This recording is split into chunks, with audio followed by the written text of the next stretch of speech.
नमस्कार, मेरा नाम है डॉक्टर पुरु धवन और आज इस वीडियो में हम बात करने वाले हैं किडनी ट्रांसप्लांट के बारे में। अक्सर जब पेशेंट बहुत यंग होता है, 14 साल का, 15 साल का, 16 साल का, और जब डॉक्टर की किडनी को कोई बिल्कुल ख़राब लगता है कि किडनी बिल्कुल सिकुड़ गई है, ख़त्म हो गई है, तो डॉक्टर्स एक ही रास्ता बच जाता है डॉक्टर के पास, वो है किडनी ट्रांसप्लांट बोलने का। क्योंकि 16-17 साल के पेशेंट में अगर हम डायलिसिस करवाते हैं तो डायलिसिस पे पेशेंट की लाइफ बहुत ज़्यादा निकल नहीं पाती, क्योंकि डायलिसिस मैक्सिमम 5 साल हो सकता है, 6 साल हो सकता है, बट वो लाइफ लॉन्ग नहीं हो सकता। अब अगर आप 16 साल में 5 साल ऐड करोगे तो 21 साल तक बॉडी जाएगी, उससे आगे जाती नहीं है। तो यंग पेशेंट में अक्सर पेशेंट को बोला जाता है कि जब आपकी किडनी ख़राब हो रही हो तो आप ट्रांसप्लांट की तरफ जाओ।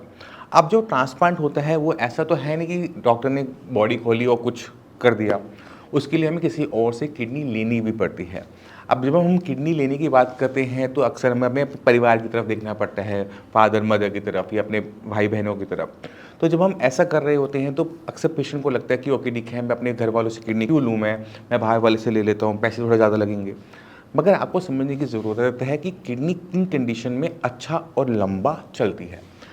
अब 2 तरीके से डोनर होते हैं, एक है फैमिली डोनर दे रहे हैं, यानी फैमिली से किडनी आ रही है, एक किडनी आ रही है किसी और की, अननोन पर्सन की। जब हम किडनी फैमिली से लेते हैं तो आपका जो चांसेस हैं किडनी के चलने के वो ज़्यादा होते हैं। वहाँ पर किडनी 10 साल 20 साल भी सर्वाइव कर सकती है, क्योंकि किडनी आपके जैसे भाई बहन दे रहे हैं, तो आपके भाई बहन में क्या हुआ, आप दोनों के पेरेंट्स तो सेम हुए ना, तो उस किडनी का मैच होना और उसका लंबा चलना आसान होता है। मगर अगर वहीं पर हम किसी अननोन की किडनी लेते हैं जिसके फैमिली के बारे में कुछ नहीं पता और हमारा कोई फैमिली से कोई रिलेशनशिप नहीं है, उस केसेस के अंदर भी हम क्या देखते हैं कि जो किडनी है वो बहुत स्पीड से खराब हो जाती है। अक्सर देश के बड़े पॉलिटिशियन ऐसा करते हैं, हमने देखा भी है। हमने सुषमा स्वराज जी के केस में भी देखा, उन्होंने अननोन की किडनी ली थी और उनकी नहीं चली। वहीं पे लालू प्रसाद यादव जी ने अपनी बेटी की किडनी ली और वो अभी भी ठीक से चल रही है। तो ज़रूरी ये होता है कि डोनर कौन है। अगर डोनर आपकी फैमिली से है तो उस किडनी के चलने के चांसेस लंबे होते हैं। वहाँ पर जो एवरेज टाइम है किडनी चलने का वो 10 साल के आसपास निकल आता है, 10 से 20 साल चल जाती है। मगर अगर आप किसी अननोन से किडनी लेंगे तो वो 6 दिन चले, 6 घंटे चले, कोई गारंटी नहीं होती। तो आपको समझने की ज़रूरत है, अगर आपके पास किडनी है, फैमिली में आपके भाई बहन हैं जो अब आपको किडनी दे रहे हैं, पेरेंट्स दे रहे हैं, तो वहाँ पर एक ऑप्शन बन जाता है। अब बट प्रॉब्लम यही है कि जो हम किडनी ट्रांसप्लांट करते हैं ना, वो लाइफ लॉन्ग का नहीं है। आपने किडनी ट्रांसप्लांट करी, चलो मान लो आपकी उम्र मान ली हमने 18 साल है, 18 साल पे आपने किडनी ट्रांसप्लांट करी तो आप 38 तक जा पाओगे। इसका मतलब ये नहीं है कि आप अपनी 80 तक को टच कर पाओगे। 20 साल का मैक्सिमम हमने टाइम पीरियड ले लिया। अब 38 पे जाकर हमें क्या करना होगा? अक्सर पेशेंट पूछ बैठते हैं, डॉक्टर साहब बस 20 साल चलेगी? हाँ जी, 20 साल चलेगी, बट 20 साल के अंदर जो मेडिकल एडवांसमेंट होती है ना, वो ऑप्शन भी हमारे हाथ में आ जाते हैं। तो आपको समझने की ज़रूरत है कि कब आपके लिए किडनी डायलिसिस अच्छा है, कब आपके लिए किडनी ट्रांसप्लांट अच्छा है, कब आपके लिए कुछ मेडिसिन का ऑप्शन अच्छा है। क्योंकि सारे ऑप्शन अच्छे हैं, बट उसका एक सही टाइम होता है। अब एक पेशेंट जो 16-17 साल का है, जिसकी किडनी बिल्कुल ख़त्म हो चुकी है, बिल्कुल काम नहीं कर रही है, बॉडी बहुत वीक है कि डायलिसिस भी नहीं हो सकता, उस पेशेंट के लिए सबसे अच्छा क्या रहेगा? ट्रांसप्लांट। मगर अगर पेशेंट की एज है 30s की है, 40s की है, पेशेंट की किडनी जो है वो डायबिटीज़ से ख़राब हुई है या फिर AKI हुआ है, या किडनी की में बहुत श्रिंकेज नहीं है, किडनी का लेवल अभी 12, 13, 14 नहीं पहुंचा है, वो अभी 5-6 के आसपास है, ऐसे केसेस के अंदर हमें किडनी को पूरा ख़राब होने की वेट भी नहीं करनी। हमने किडनी को और ख़राब होने से रोकना है, क्योंकि किडनी कभी भी अपने आप ख़राब नहीं होती है। उसके पीछे अक्सर BP, शुगर का रीज़न होता है। अगर आप BP, शुगर कंट्रोल कर लेते हो तो किडनी को और नुकसान होना बंद हो जाता है। अब जब किडनी को और नया नुकसान नहीं हो रहा तो वहाँ पर अगर हम बॉडी को सही तरीके से हैंडल करते हैं तो किडनी लेवल डाउन होने शुरू हो जाते हैं। आप ये कुछ रिपोर्ट सीखो और पेशेंट से मिलो। मोहम्मद कालिम, आपको किडनी की दिक्कत कब शुरू हुई थी? जी, मेरे को फरवरी से स्टार्टिंग था और राम मनोहर लोहिया से दिखा गए थे, तो वहाँ मेरे को खाली जांच हो रहा था, दवा ववा नहीं चल रहा था। अच्छा। फिर मैं बिहार चला गया, फिर बिहार से ट्रीटमेंट चालू किया, 1-2 महीना चला, फिर उससे ज़्यादा हो गया। तो फरवरी में आपका लेवल कितना था? 4.5 था। 4.5 था। जी। और फिर आपकी जब RML में ट्रीटमेंट लिया तो लेवल आपके बढ़ रहे थे, घट रहे थे? 9.49 था।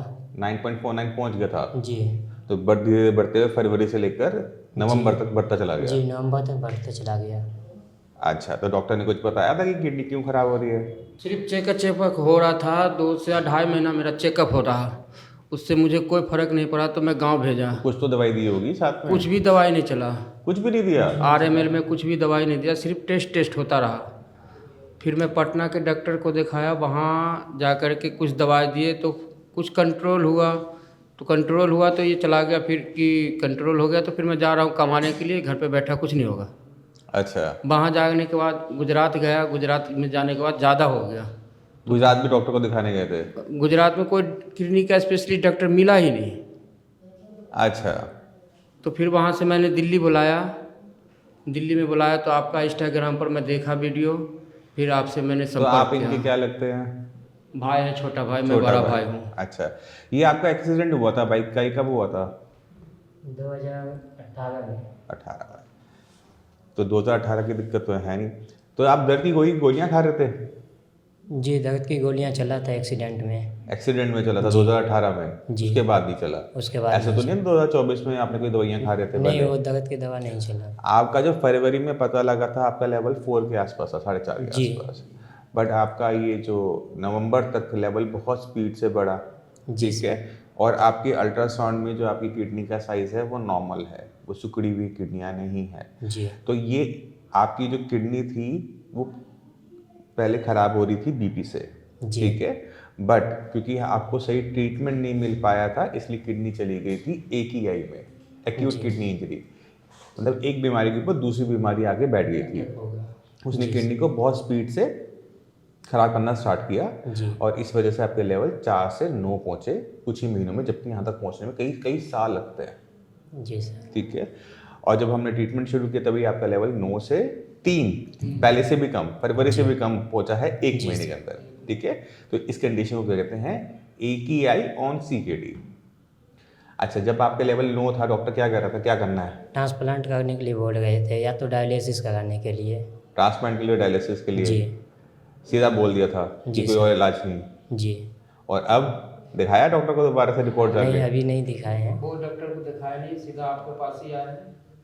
आयुर्वेद पर मुझे बहुत ज़्यादा भरोसा है। अच्छा, अभी कोई दिक्कत महसूस कर रहे हो? जी नहीं, अभी तो नहीं है। खाना अच्छे से खा रहे हो? जी, खाना अच्छे से खा गए हैं। ठीक है। और वजन आपका बढ़ा है घटा है? बढ़ा है सर। वजन भी बढ़ गया जी। आपका? पहले आपका 45 किलो था, अब पहले 43 था, अभी 45 हो गया, 45। 44, 1 किलो के आसपास बढ़ा है। जी। ठीक है।